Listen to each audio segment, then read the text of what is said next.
Hello students, good morning. Students, only a very little part is left out here in this chapter. Let's complete this the very little part of this chapter number 5 Indigo. Then we will start learning the first chapter as it will appear in the question paper of the second unit test May 2020. During his long stay in Champaran, Gandhi kept a long distance watch on the ashram. Though Gandhi was fully occupied in alleviating the distress of thousands of peasants in the villages of the Champaran district, he always kept his one eye on his ashram.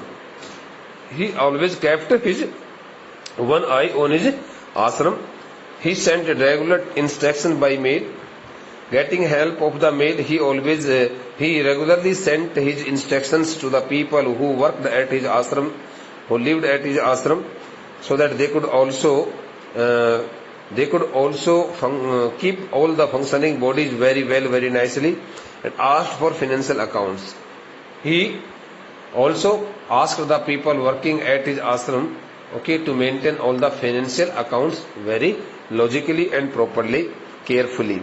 Once he wrote to the during his long stay in Champaran, जबकि गांधी जी चंपारण में काफी दूरी पर अपने उनके आश्रम से बहुत ज्यादा दूर, काफी किलोमीटर दूर, काफी मील दूरी के ऊपर चंपारण जिले में गांधी जी ठहरे हुए थे. तो चंपारण में काफी दूर ठहरने के अपने ठहराव के during his long stay in Champaran very so Champaran जिले में एक लंबे पड़ाव के दौरान Gandhi kept a long distance from watch on the आश्रम. बहुत दूर रहने के बावजूद भी गांधी ने अपने आश्रम के ऊपर लगातार अपनी निगाह टिका करके रखी. He sent regular instructions by mail. डाक के माध्यम से उसने पत्र लिख करके अपने आश्रम में रहने वाले जितने भी लोग थे उनको विदायतें भेजी. समय समय पर नियमित रूप से विदायतें देता रहता था. आस्क्ड फॉर फाइनेंशियल अकाउंट्स, और उसने यहाँ तक कि वहां के जो वित्तीय जो लेखा जोखा था उसको भी ठीक प्रकार से बनाए रखने की बात वहां पर लोगों को कही. He also asked the people to maintain the financial account very properly. Once he wrote to the residents, that it was time to fill in the old latrine trenches. Trenches stands for a deep ditch, DIT says ditch cut in the ground. Deep ditch cut in the ground. जमीन में खोद करके बनाई जाने वाली गहरी कुइयां, उसके लिए लगा था trenches. Once he wrote to the residents while staying at his ashram, Gandhi also wrote to the residents of the Champaran district saying it that it was the time to fill in the old latrine trenches. He also told them that the time had come to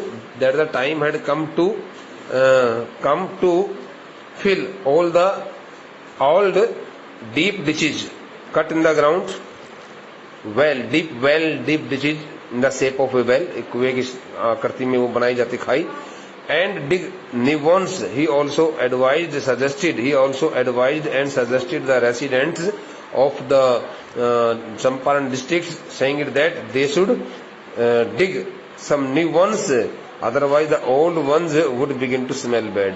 If they did not do so, the foul smell would start coming out from the old ditches. उसने कहा कि यदि आप ऐसा नहीं करोगे तो पुरानी खाइयों से बहुत ज्यादा बदबू आने लग जाएगी और वो आपके लिए स्वास्थ्य के लिए अच्छी नहीं रहेगी. The next one is the Champaran episode was a turning point in Gandhi's life. That the Champaran episode was really a very turning point. That the Champaran episode brought a very new changes, new experiences in the life of Gandhi. Gandhi had to have a number of new experiences during his stay for so long in the Champaran district. What I did, he explained, was a very ordinary thing. When it was asked to Gandhi told that he had done nothing any special. He had done whatever he had done was the part of his daily and ordinary task.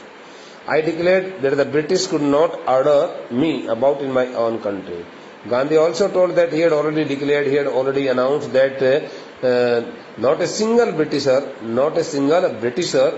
could order him to quit, the place, to quit the Trihut division in his own country. They could not order him. Not a single Britisher could order him because it was his country and he was fighting only for his country's freedom. So it was the belief of Gandhi, strong belief of Gandhi. Gandhi ने कहा हिंदी में देखो, what I did, he explained was a very ordinary thing. Gandhi ने बाद में बताया जो कुछ भी मैंने किया वह तो एक साधारण सा कार्य था. I declared, मैंने घोषणा की थी that the British could not order me about in my own country, कि अंग्रेज जो हैं ये मेरे ही अपने देश के अंदर आदेश नहीं दे सकते हैं. But Champaran did not begin as an act of defiance. As an act of defiance. Defiance stands for disobey something, stood against any order. But the Champaran did not begin as an act of defiance. लेकिन वो कहता कि चंपारण की यह घटना, चंपारण की मेरी यह यात्रा केवल मात्र ये न समझा जाए कि भाई मैंने किसी के आदेश का उल्लंघन करने के साथ में इसकी शुरुआत की थी. नहीं, मैं विद्रोही नहीं बना. रेबलियसनेस जो होता है उसके लिए भी आता है डिफाइंस वर्ड. रेबलियसनेस, इंटेंशनली कंटेम्प्टियस एटीट्यूड जो होता है, उसके लिए आता है word defines.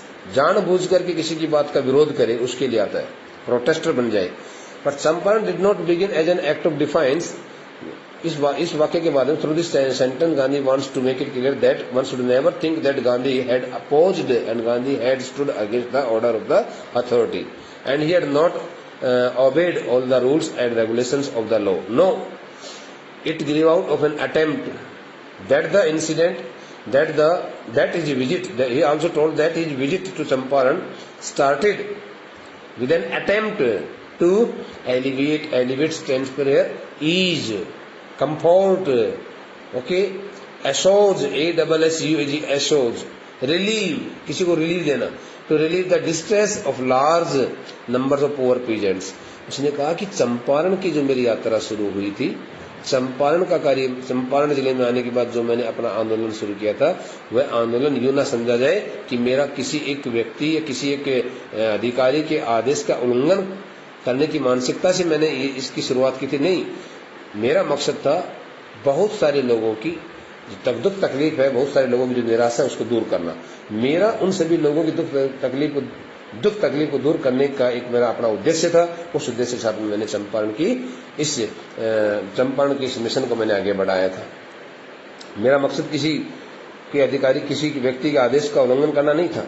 This was the typical Gandhi pattern. It was really very critical. Gandhi's pattern.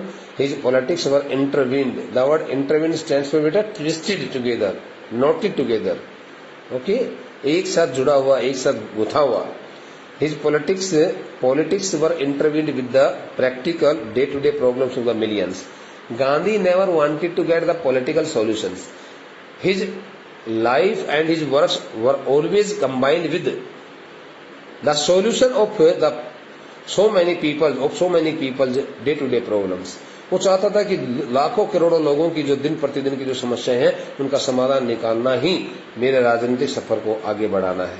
वो केवल मात्र राजनीतिक तौर से अपनी पहचान नहीं बनाना चाहता था, लेकिन वह लोगों की दुख तकलीफों को भी दूर करने का अपना हमेशा मन बना के रखता था. His was not a loyalty to abstractions. Abstraction stands for here act of removing something, general idea. It is known as abstract. का बना abstraction. तो एब्स्ट्रैक्ट एक फीलिंग के लिए होता है. तो कहा कि उसका मकसद था कि इस प्रकार से किसी चीज को, किसी एक अन्याय को, किसी एक प्रकार की समस्या को वहां से खत्म करने के प्रति उसकी वफादारी नहीं थी. His was not a loyalty to abstractions. ये ना समझा जाए कि गांधी ने अपनी वफादारी केवल मात्र किसी एक विशेष विचार को लेकर के दिखाई. No, Gandhi did not show his loyalty to his a single one idea of getting all the peasants of the Champaran district rid of the long stayed slavery, long stayed injustice caused by the Britishers. उसको लेकर के उसकी वफादारी नहीं थी, तो किसको लेकर थी? It was a loyalty to living human beings. He always showed his loyalty, his faith. He always showed his loyalty, okay, towards the human beings. वह अपनी वफादारी हमेशा लोगों के प्रति दिखाता था और लोगों के साथ में जुड़ करके रहना चाहता था. In everything Gandhi did, moreover, he tried to mold and transform any free Indian who could stand on his own feet. Whatever Gandhi did, Gandhi tried his best to transform, to change each and every Indian into such a person who could stand on his own feet, who could be independent, जो अपने खुद के पैरों पर खड़ा हो सके. इस प्रकार के प्रत्येक एक भारतीय बनाने के लिए उसने अपना प्रयास किया. एंड दस मेक इंडिया फ्री, ताकि इस प्रकार से और भारत को आजाद होने में कहीं देरी ना हो सके, भारत आजाद हो सके. इन एवरीथिंग गांधी डिड, जो कुछ भी गांधी ने किया, हर एक कार्य के अंदर गांधी ने, यहाँ तक कि क्या किया, मोरोवर यहाँ तक कि गांधी ने जो कुछ भी प्रत्येक एक काम किया, he tried to mould a new free Indian, उसने एक नए स्वतंत्र भारतीय को इस प्रकार से तैयार करने का प्रयास किया कि वो अपने पैरों पर खड़ा हो सके और इस प्रकार से भारत को स्वतंत्र करने में अपनी भागीदारी साबित कर सके. Early in the Champaran action, when the Champaran episode began, in the earlier hours, in the early days of the Champaran episode, Charles Freer Andrews, keep this name, okay, in your memory, because you can also find some question related to this person's name. Charles Freer Andrews, the English pacifist who had become a devoted follower of the Mahatma. Charles Freer Andrews, जो कि एक अंग्रेज शांति दूत थे. Pacifist stands for बेटा peaceable, lover of peace, a person who stands in opposition to war, जो युद्ध के खिलाफ हो. चार्ल्स फ्रीर एंड्रयू, जो अंग्रेज शांति दूत थे, who had become a devoted follower of the महात्मा, जो महात्मा के एक बड़े पक्के कट्टर अनुयायी बन गए थे, came to bid Gandhi farewell before going on a tour of duty to the Fiji Islands. Fiji महाद्वीपों के वहां अपने कर्तव्य के अपने उस यात्रा पर निकलने से पहले वो गांधी को अलविदा कहने के लिए गांधी के पास आए थे, क्योंकि वो गांधी को बड़े ही सच्चे दिल से मानते थे. Gandhi's lawyer friends thought it would be a good idea for Andrew to stay in Champaran. All the lawyers who had become Gandhi's fast friends companions took an idea in their minds that they could get some help from Andrews, and if they asked Gandhi to get help of Andrews could prove very beneficial to them. उन्होंने सोचा कि यदि गांधी से कहेंगे कि sir आपके पास तो अंग्रेज एक ये शांति दूत आपके आसपास रहता है, आपका अनुयायी है, आप क्यों ना इसी की मदद ले करके और अपने इस काम को जल्दी से जो है ना इस काम में सफलता प्राप्त कर लेते हैं, हम इस काम में हम सफलता हासिल कर लेंगे इसकी मदद लेकर के. तो गांधीज लॉयर फ्रेंड्स, गांधी के साथी वकीलों ने ऐसा सोचा, it would be a good idea, एक बहुत अच्छा विचार रहेगा ये हमारे लिए, for Andrews to stay in Champaran, यदि हम एंड्रयूज को चंपारण में ठहरने के लिए कह दें, एंड हेल्प देम, और एंड्रयूज से ये भी कह दें कि भाई आप हमारी मदद करो, इस वक्त हम बड़ी दिक्कत में हैं. एंड्रयूज वाज विलिंग, जब बात एंड्रयूज तक पहुंची तो एंड्रयूज ने भी अपने मन की बात बताई. Andrews was willing means Andrews was also much interested in staying in Champaran. He was not interested in going to Fiji islands. उसने कहा कि एंड्रयूज, हालांकि एंड्रयूज के मन में थी ये बात कि वो रुके, लेकिन किस शर्त पर, इफ गांधी एग्रीड, यदि गांधी सहमति दर्शाए. उसने कहा कि भाई आपका अपना जो मुखिया है गांधी आपके दल का, यदि वो मुझे कहे तो मैं यहाँ रुकने के लिए तैयार हूं.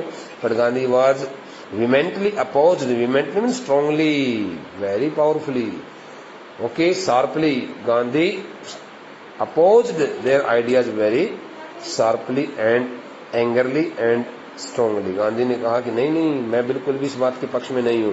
किसकी मदद लेना चाहते हो तुम? चार्ल्स फ्रीर एंड्रयूज की, द इंग्लिश पैसिफिस्ट की. अच्छा, इसने देखो क्या कहा, ही सेड, गांधी ने कहा अपने साथी वकीलों से, यू थिंक, तुम ऐसा सोचते हो, that in this unequal fight, इस असमानता की लड़ाई में, it would be helpful if we have an Englishman on our side, यदि हम अपनी तरफ एक अंग्रेज को रख लेते हैं, तो क्या आप ऐसा मानते हो? तुम्हारा मानना ऐसा है कि यदि हम किसी अंग्रेज को अपनी तरफ रख लेते हैं, अपने पक्ष में रख लेते हैं उसकी मदद लेने के लिए, तो वो हमारे लिए बहुत ही ज्यादा लाभदायक रहेगा और हमारे पक्ष में बात करेगा। तुम्हारा मानना ऐसा है, ये हमारे लिए लाभदायक रहेगा, सहायक सिद्ध होगा। This shows the weakness of your heart. यदि आप ऐसा करते हो मेरे साथियों, तो इससे तुम्हारे हृदय की कमजोरी झलकती है। द कॉज इज जस्ट, जो ये हमारा आंदोलन चल रहा है, cause stand for the moment, mission, ये बड़ा न्यायोचित है, ये बड़ा फेयर है, इसमें हम किसी को सम्मिलित नहीं करना चाहते। And you must rely upon mean trust, rely upon mean trust yourself to win the battle. और इस असमानता की लड़ाई को जीतने के लिए तुम्हें अपने आप के ऊपर, खुद के ऊपर भरोसा रखना होगा। ऐसी बातें उसने गांधी ने अपने साथी वकीलों से कही। You should not seek A prop in mister Andries. Prop means seek A prop means you should not get any advantage, you should not get any advantage, okay, from Mr. Andrews because he happens to be an Englishman। उसने कहा कि तुम्हें किसी भी प्रकार से mister Andries की तरफ से कोई मदद लेने की बात नहीं सोचनी चाहिए, क्योंकि आखिरकार वह एक अंग्रेजी तो है, वह आखिरकार एक अंग्रेज है, इस बात को आप कभी ना भूलें।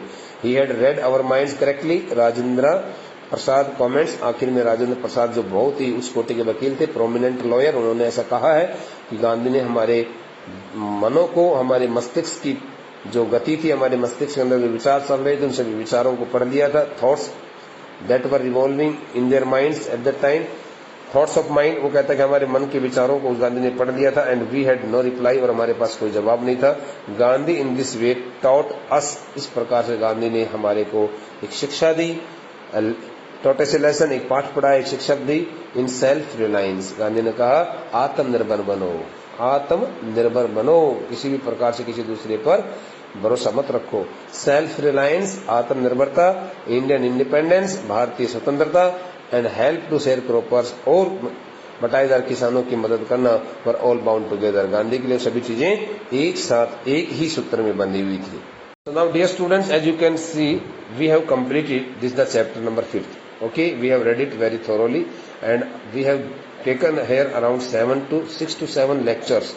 Okay, in this only for this chapter number 5th. My dear students, now we would like to start learning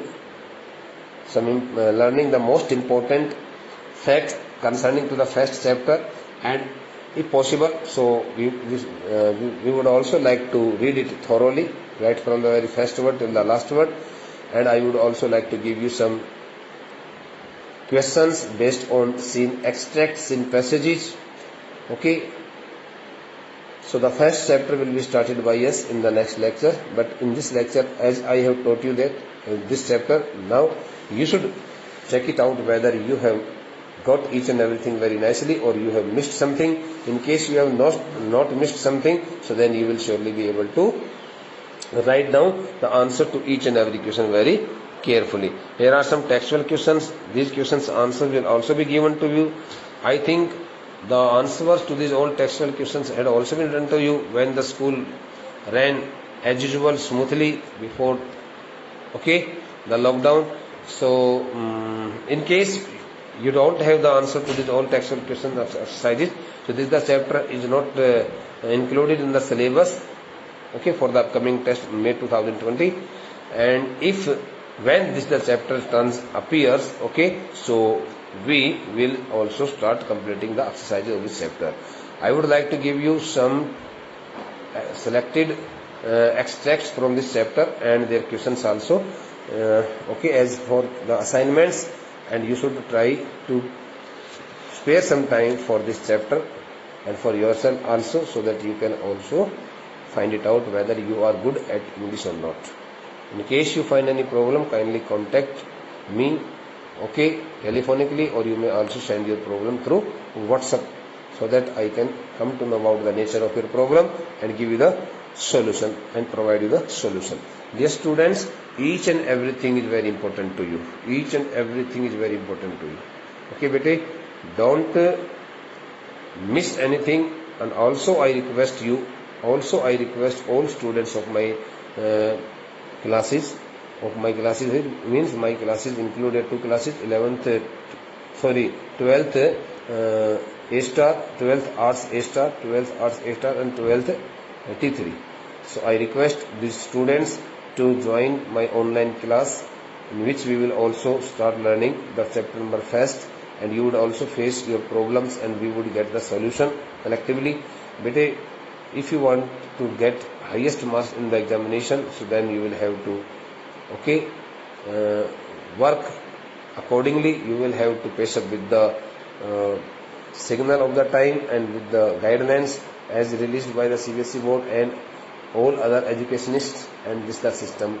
So it must be adopted by you. So for today this is enough. Thank you.